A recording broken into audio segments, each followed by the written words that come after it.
Old Faridabad की रहने वाली भानुप्रिया पराशर का भारतीय अंतरिक्ष अनुसंधान संगठन में चयन होने पर उन्होंने फरीदाबाद का नाम रोशन किया है। भानुप्रिया पराशर की इस उपलब्धि के लिए परिवार के लोगों ने मिठाई खिलाकर आशीर्वाद दिया। भानुप्रिया पराशर ने आईएसआरओ में चयनित होने पर खुशी जाहिर करते हुए बताया कि सबसे पहले सिलेक्शन हरियाणा पुलिस में सब इंस्पेक्टर के पद पर हुआ था और पिछले 3 साल से सब इंस्पेक्टर के पद पर कार्यरत हैं, जिन्हें जनरल कैटेगरी में नंबर 1 की रैंक हासिल की थी।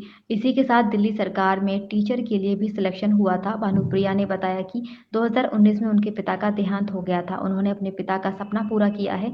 उन्होंने बताया कि हरियाणा पुलिस की सेवा भी बहुत अच्छी है, पर अब वह पुलिस की नौकरी छोड़ भारतीय अंतरिक्ष अनुसंधान हैदराबाद में साइंटिस्ट के रूप में देश की प्रगति में साथ देंगी। वहीं परिवार में मौजूद बड़े भाई और भानुप्रिया की मां इस मौके पर खुशी जाहिर कर कहा कि जो लोग बेटियों को कमजोर समझते हैं उन्हें कमजोर ना समझे। अगर बेटी अपने जीवन में कुछ बड़ा करना चाहती है तो उसे आगे बढ़ने का मौका दे।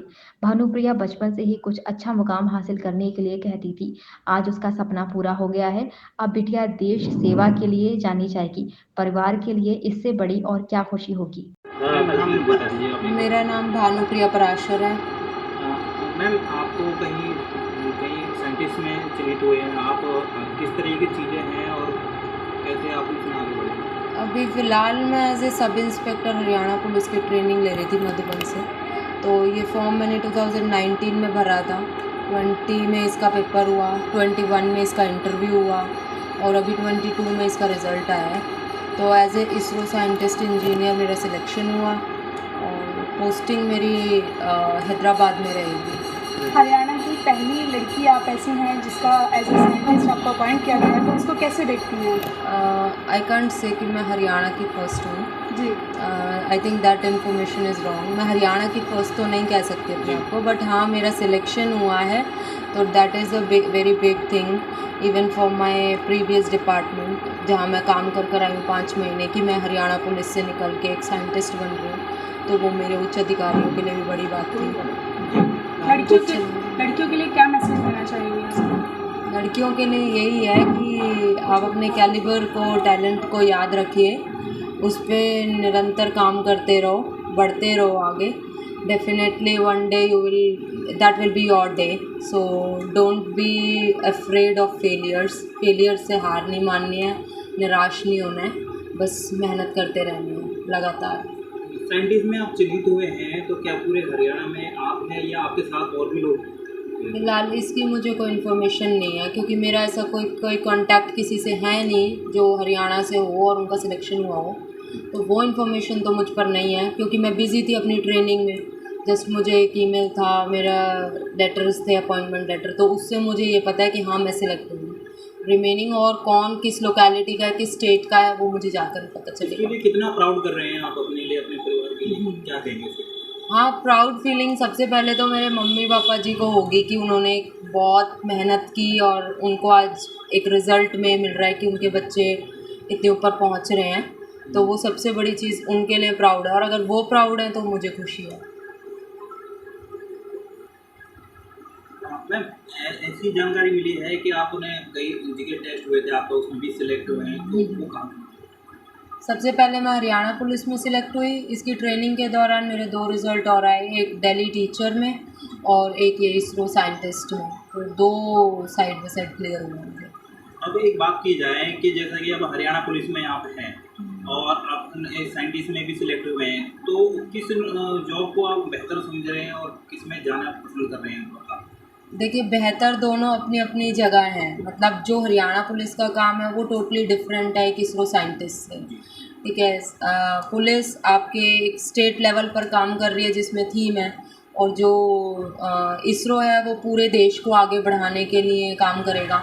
तो दोनों अपनी जगह बढ़िया हैं, बट आई थिंक अगर ये अपॉर्चुनिटी मुझे मिल रही है तो ये बहुत कम लोगों को मिलती है, तो मैं इसलिए इसमें आगे बढ़ना थोड़ा ज़्यादा प्रेफर कर रही हूँ as a ISRO scientist. Scientist के साथ आप काम करेंगे इसमें, कब से ज्वाइनिंग है इसकी आपकी? ज्वाइनिंग मेरी 30 सितंबर से हो जाएगी, कल मेरी फ़्लाइट है, तो कल।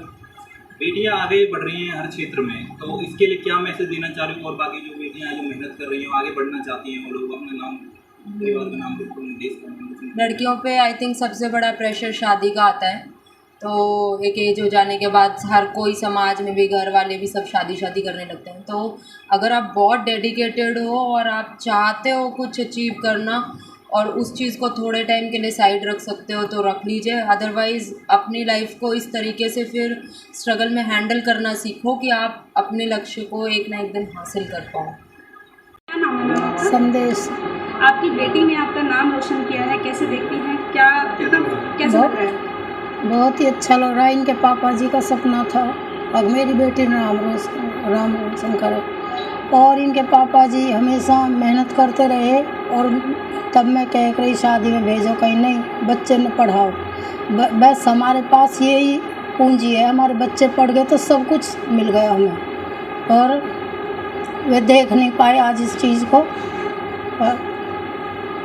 बहुत जिस टाइम जाने वाले थे उससे पहली रात को इसका एक रिजल्ट आया, उसमें 1 नंबर से रह गई थी एयरपोर्ट अथॉरिटी में, तो वे सो गए थे।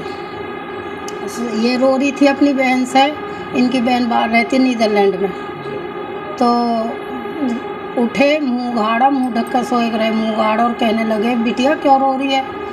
तो मैं कहने लगी अब जो टेस्ट में रहेगी उसकी वजह से रो रही है। उन्होंने एक ही बात बोला बस, अब बिटिया जीवन में कभी तुम हार मत मानियो और ऐसे ही अपनी मेहनत करिए, तुम्हें ज़रूर फल मिलेगा। और इतना बोलने के साथ ही वे सो गए, और सुबह भगवान जी ने बुला लिया अपने पास, और ये ऐसे मेहनत करती रही। उसके बाद एक कैसे देखती हैं इस कामयाबी को, क्योंकि काफ़ी बार सिलेक्शन हो चुका है, अभी इसमें जाएंगे? हाँ जी, इसने जब 5 साल की, जब ये कह रही मुझे तो मम्मी ऐसे ही बनना है, बड़ा कल्पना चावला जैसा बनना, वे मर गई थी जब दिखाई टीवी में, तो यही बोले रही हमेशा। तब सब पढ़े रही, तो हमारा तो ऐसे ही घर छोटा सा, तो अलग कमरे में बैठी पढ़ती रहती थी हर वक्त। बेटी को क्या मैसेज देना चाहेंगी आप? मैं तो यही कहती हूँ सबके बच्चे पढ़े लिखे में, मुझे बहुत खुशी है। तब भी मैं कहती हूँ अब शादी कर देखें बाबू तेरे लिए कोई लड़का, नहीं मम्मी मुझे पढ़ना है, अभी मुझे शादी नहीं करा, मैं सेट हो जाऊँगी तब मैं खुद कहूँगी अब मेरी शादी कर दो। मुझे तो चिंता लगी रहती है। इसके पापा जी नहीं कहती है अब मम्मी कभी भी मेरी तरफ से तुम चिंता मत करना, मैं कुछ कामयाबी करके दिखाऊंगी आपको, तभी शादी कराऊंगी। मुझे बहुत खुशी हुई। और दिल्ली में भी टीचर में सिलेक्शन हुआ इसको, वहाँ पे गई थी स्कूल देखने, तो इसको पसंद नहीं आया, वहाँ थोड़ी गंदगी बहुत थी। वहाँ से आके कहने लगी अब मुझे नहीं, या तो मैं इसमें रहूँगी SI पुलिस में, और या इसरो में जाऊँगी। अपने भैया से बोलने लगी, भैया बहुत बार कहने लगा कि नहीं तू दिल्ली जॉब कर इसी में, तो इसने कही नहीं मुझे। आप पिताजी को देहांत हो गया था 2019 में, कैसे संभाला पूरे परिवार को? देखो हमारे फादर का जाना एक बहुत ही दर्दनाक था हमारे लिए, एक बहुत बड़ा सदमा था, बिकॉज उन्होंने पूरी फैमिली संभाल रखी थी। He was the backbone of our family. उसके बाद इसकी तैयारियां चल रही थी भानु की, काफ़ी चीज़ें उसमें, मतलब इसका एंड रिजल्ट्स पे ही था सब कुछ। इसका 2019 में जैसे इसका एग्ज़ाम था इसरो का, उसी टाइम फादर का देहांत हुआ। काफ़ी डिप्रेशन में भी आए, काफ़ी हर्डल्स भी आए, बहुत कुछ सहन भी करा, लेकिन इसने अपनी हिम्मत नहीं छोड़ी। इसके टारगेट्स जो थे उस पर ये बिल्कुल कंसंट्रेट करके पढ़ाई करती रही। हमारी तरफ से बस इतना ही सपोर्ट रहा कि we have never forced her for anything, कि ऐसा नहीं था कि इसकी शादी करनी है करना। हमने ये कहा कि पहले जो तूने अपने जीवन में गोल्स अपने बना रखे हैं उन गोल्स को पूरा अचीव कर, आफ्टरवर्ड्स जब मतलब सब कुछ तुझे अचीव हो जाए then we will look forward. Sir देखा जाता है कि बेटियों को परिवार वालों की तरफ से कोई सपोर्ट नहीं दिया जाता, लेकिन आपने एक अपनी बहन को इस तरीके से सपोर्ट किया है, क्या मैसेज लड़कियों के लिए देना चाहेंगे और परिवार वालों? देखो जब किसी की बेटी आगे बढ़ना चाहे, काबिल हो और उसके लक्ष्य डिसाइडेड हो, तो परिवार वालों को इतना सपोर्ट करना चाहिए कि वो उसको उसके काबिलियत के हिसाब से, उसकी पढ़ाई के हिसाब से उसको फ्रीडम दे, उसको आगे बढ़ने का मौका दे, उसको उसके टारगेट्स अचीव करने का पूरा उसको मतलब आई कैन से कि मतलब उसको कोई बंदिशें ना बांधे उसमें, क्योंकि आज भी हमारे सबके दिमाग में कहीं ना कहीं ये रहता है कि बेटी 23-24 साल की हुई है और उसकी शादी कर दो, फिर उसको ये है कि अपना परिवार संभाल लो। वो भी एक मतलब it is a part of life चलता है उसमें कि मतलब शादी भी होनी चाहिए बच्चों की, लेकिन एटलीस्ट वो इतना अपने काबिलियत के हिसाब से अचीव कर ले, फिर उसके बाद then we should look forward for a marriage. परिवार में कौन कौन है? परिवार में अभी मेरी माता जी हैं, मैं हूँ, छोटी सिस्टर है, आई एम मैरिड, मेरे वाइफ और मेरी 2 बिटियाँ हैं। मंगलम सिल्क साड़ी एक प्राचीनतम साड़ी प्रतिष्ठान। हमारे यहाँ उपलब्ध सभी प्रकार के लहंगा, ओढ़नी, बनारसी सिल्क साड़ी की बेहतरीन रेंज एवं डिज़ाइनर साड़ियाँ, आपकी वैवाहिक तैयारियों की संपूर्ण साड़ी रेंज। तो आज ही आइए मंगलम सिल्क साड़ी, पूजा मार्केट, तिलक द्वार, मथुरा।